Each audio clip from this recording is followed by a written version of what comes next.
This is a GIS Evening Report for Friday, May 10th, 2024. I am Sherry and Noel. In the headlines, more than 5,000 online and in-person applications received for license upgrade. Details to this story and more after the break. Are you thinking about buying a vehicle? Did you find a company on social media? Stop. It may be a scam. Look out for the following red flags. Is the price lower than other dealers? Does it seem too good to be true? Are you sending the monies to the US even though you are ordering the vehicle from Japan? Does the address on the invoice match the address on the payment details? Are conversations limited to WhatsApp text? Is there a sense of urgency placed on you by the seller? You are about to be scammed. Do not take your hard-earned cash or even worse, a loan to send to these scammers. Once the money leaves Grenada's shores, you are not likely to get it back. Consider buying a vehicle already on island from an individual or a car dealer. Beware of these scammers. If in doubt, it's best to stay out. A message from the Financial Intelligence Unit. Welcome back. The Royal Grenada Police Force Traffic Department says it continues to receive hundreds of applications since the government's initiative to upgrade to D license began on April 29, 2024. A license holder wishing to upgrade must hold a B, C or C1 license for a minimum of 5 years. As of Friday, the department received 3,215 applications via the online portal and 1,480 from walk-in applicants. Total number of applications received at the time of the interview was 5,695, with 1,673 approved so far. Officer in charge of the Traffic Department, ASP Randall Batiste, spoke with GIS via telephone on Friday. Thus far, we have in excess of over 5,000 applications, and out of that amount of application, we already approve close to 1,600 of those applications.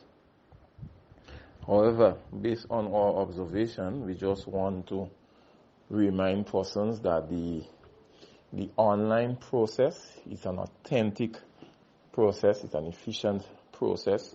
So there is no need for persons to apply more than once via the online process. Once you apply, they do the correct thing and you submit, we will receive your application. We are having one person applying twice and 3 times via the online process. And then we also have persons that apply via the online process, walking into the traffic department and doing the manual form. This in itself will definitely slow down the verification process. So we want persons to either you apply online or you walk in and do the manual application. ASP Batiste says while they are now at a manageable stage, some challenges remain. Some applicants are filling out more than one application forms online and still walking into the department and repeating the process. Based on our observation, there are persons who don't meet the criteria as spelled out in SRO 6 of 2024 in terms of the proper class of license, which should be either B, C or C1, and the minimum 5 years. Yes, so if you don't meet the criteria, please don't apply. This again slows down the process because it will be detected during our verification process. ASP Batiste says with this challenge and the number of approved upgrades to date, the processing period will now have to be extended from 3 to 7 days. Based on the amount of application we have received, we have to extend the waiting period to at least 5 to 7 working days. But we want persons to rest assured that once your application meets the criteria, it will be approved and you will get your license upgrade. So we just ask for persons to be patient as we continue to do our utmost best to ensure that all application that meets the criteria gets approval and process. Persons will have the opportunity to pay the upgrade fee online, but the only time you should go ahead and to pay that upgrade fee is when you receive that SMS message from the Inland Revenue telephone number 405-6594 informing you that your application was approved. So at that stage is when you can pay the upgrade fee. Moving along, Republic Bank Grenada officially launched its 5 for Fun cricket program in collaboration with Cricket West Indies, the Ministry of Sports and the Grenada Cricket Association on Friday. The program was launched at the Lassages playing field. The bank's General Manager of Operations, Mrs. Mavis McBurney, is thrilled to be partnering with West Indies Cricket to create an amazing opportunity for young and aspiring future stars of West Indies cricket. The concept 5 for Fun aptly complements the CWI's Future Stars program and Republic Bank's Power to Make a Difference program. And so by supporting this cricket initiative 5 for Fun, we are not only helping to create a development foundation for future stars of West Indies cricket, but we are also helping to preserve that important linkage among Caribbean people. The level of support I'm seeing here today mirrors the significance of this program. It's testament to the importance of introducing players to the game of cricket at an early age. President of Cricket West Indies, Dr. Kishore Shallow, attended the launch and reaffirmed CWI's commitment to supporting and initiating cricket programs that will develop future cricket stars from across the region.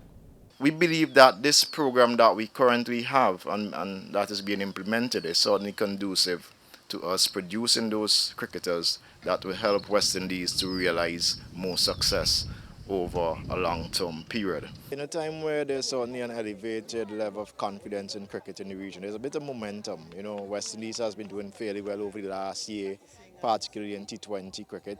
We won that brilliant test match in Australia, and so there's a momentum. And what we have also identified is the need to get our grassroots and our young boys and girls playing cricket, and this comes at a fantastic time.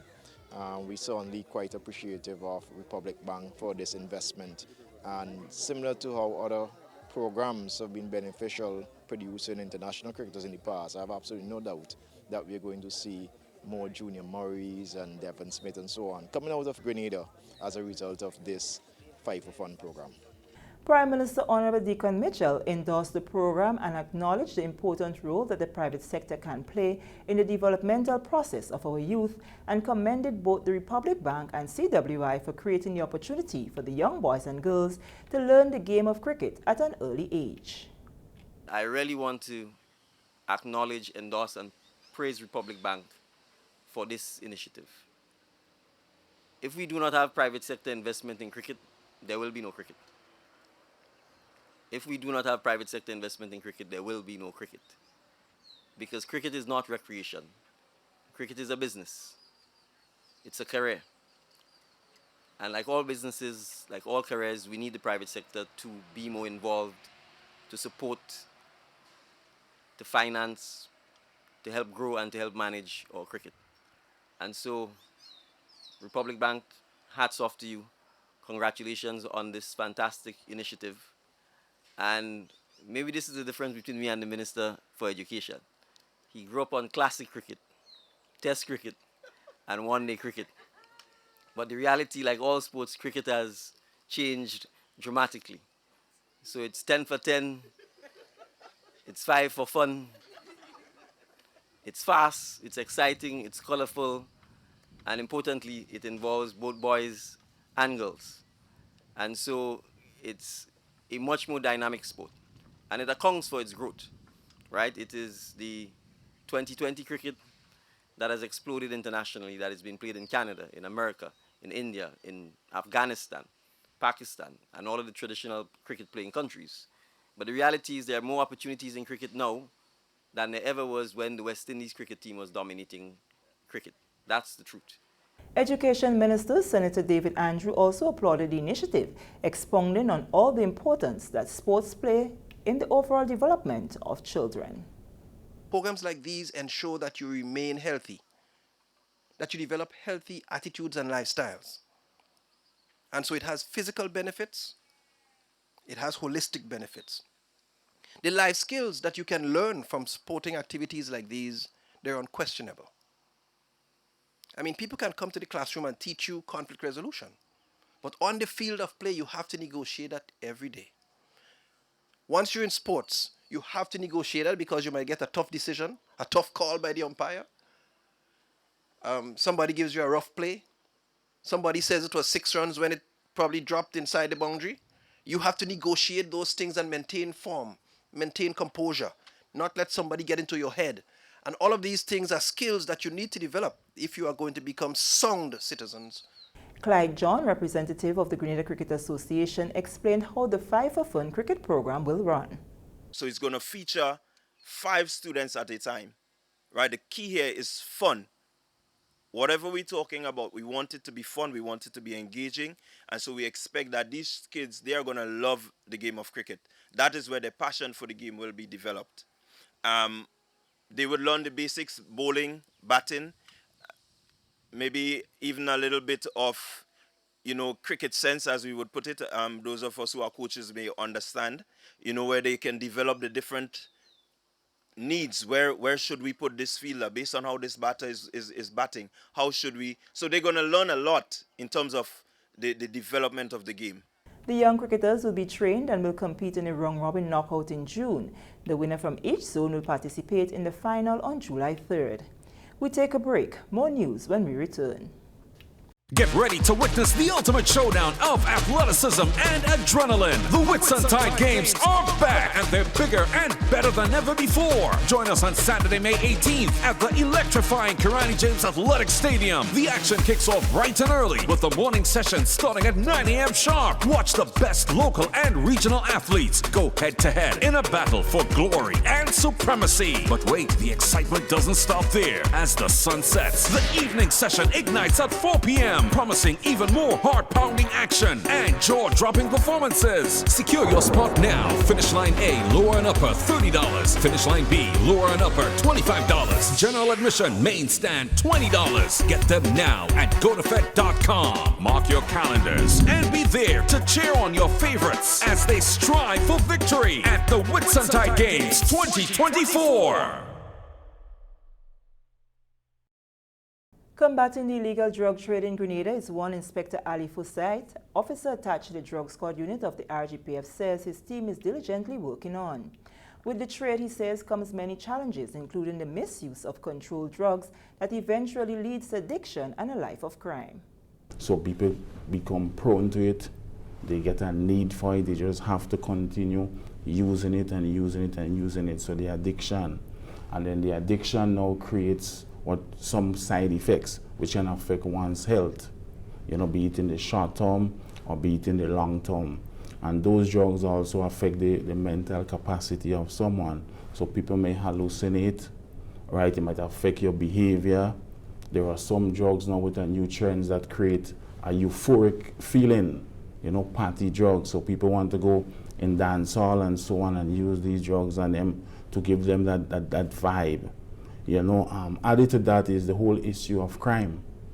Crime and drugs go hand in hand. So most of the time you may have a lot of crime happening, major crime, be it gun crime, be it just some other form of violence by the use of some other form of offensive weapon or robberies and so on and so forth. So violence goes hand in hand with the misuse of drug. And some of that is as a result of what we see plaguing in our society today. The squad, he says, faces many challenges. However, the assistance and trust placed in the men and women within the unit by the members of the general public which aids in a number of successful drug busts, is commendable. He says as a result of the relationship the IGPF shares with the public, the team is highly motivated and up for the task to arrest the plaguing problem, including the new mandate to fight illegal arms trade. And we notice on our island there is an increase in gun violence or gun-related crime. So the mandate of the drug squad have now been extended to deal with actually gun smuggling and so on. And in order to arrest that, the commissioner has, make the bold step to beef up the staff of the drug squad, to increase our manpower, and I know we have a lot of plans in the pipeline for us in the drug squad. So manpower for the moment, it could be better, but it's satisfactory. Satisfactory for what we have and the output that we are giving to the citizenry of Grenada. Inspector Forsyth also used the opportunity to encourage holders of illegal firearms to make use of the amnesty that is now in place and avoid any conviction. Before, the public would have said that the drug men is always 2 steps ahead of the police. But in this day and age, with the present team that we have within the drug squad, I can assure you that we are right on the heels. We are right on the heels. And we'll be relentless in pursuit of arresting the whole issue of drug smuggling and the illicit drug trade in Grenada, as well as that of the illicit arms trade. I also want to just close and encourage persons to remember that presently there is a gun amnesty that is ongoing. I want to encourage persons to bring in their firearms, encourage your family members to bring in your firearms and ammunition as well. Remember the concern as it relates to the offense of possession. That concern is no longer there. So you can bring it in, be it to your lawyer, or be it to the police, senior police officers or police station, and we'd assure you that nothing will happen. You will not face a criminal charge. And finally in the news, as part of the Caribbean Small Island Development States Multi-Country Soil Management Initiative for Integrated Landscape Restoration and Climate Resilient Food System, Soil Care Phase 1, a one-day validation workshop was held at the National Stadium on Friday, May 10th for various stakeholders to approve actions that will be taken at the 5 intervention sites in Grenada and Carriacou. The project is implemented by the Partnership Initiative for Sustainable Land Management, in partnership with the Ministry of Agriculture and Lands, Forestry and Marine Resources. The 5 sites are Les Avocats and Chambord on Grenada and Dumfries, Limley and Bellevue South in Carriacou. The workshop was held to present findings on land capability and soil fertility in each of the intervention sites, as well as get approval from the stakeholders on sustainable soil and land management strategies recommended for each site, and draft a procurement plan for the upcoming actions. Chief Extension Officer and FAO correspondent Lawrence St. Louis explained that the workshop is pivotal in crafting actions that would contribute to further reduction of land degradation in Grenada. Through these exercises, we aim to ensure that our actions are evidence-based, contextually relevant, and that they contribute to achieving the LDN targets.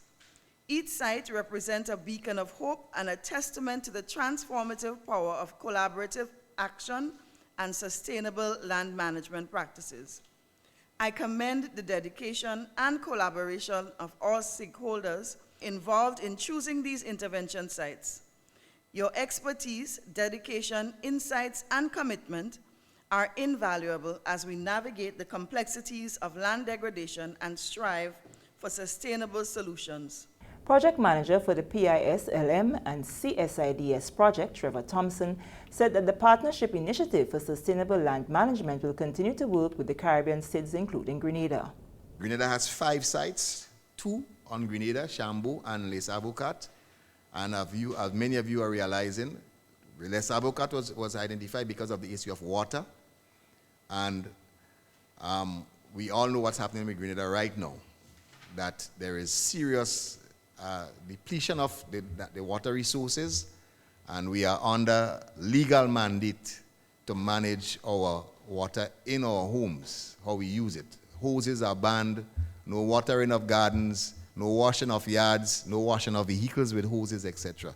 So it tells you how severe the situation is. The project will help to address that, and we have made substantial progress with the help of forestry and Mr. Photo in designing the project to be rolled out in that intervention site. In Carriacou, we have 3 sites, Limley, where we're going to be looking at livestock production, and I don't know, Mr. Benson maybe could give us some idea later on as to what's really happening with livestock in Carriacou with the extended dry season.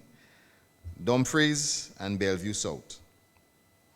Today's validation workshop will give us the approval to start activities within those sites, as I said before, and that includes the procurement of equipment and materials that will help to support the farming activities and the other actions that will be recommended by the consultant. The Soil Care project demonstrates and disseminates sustainable soils and land management, land degradation neutrality, actions, and climate-smart agricultural practices that strengthens resilience against natural disasters and climate change. And with that story, we come to the end of the GIS Evening Report for Friday, May 10th. Now for a recap of the top story. More than 5,000 online and in-person applications received for license upgrade. I am Sherry Ann Noel, thanking you for viewing.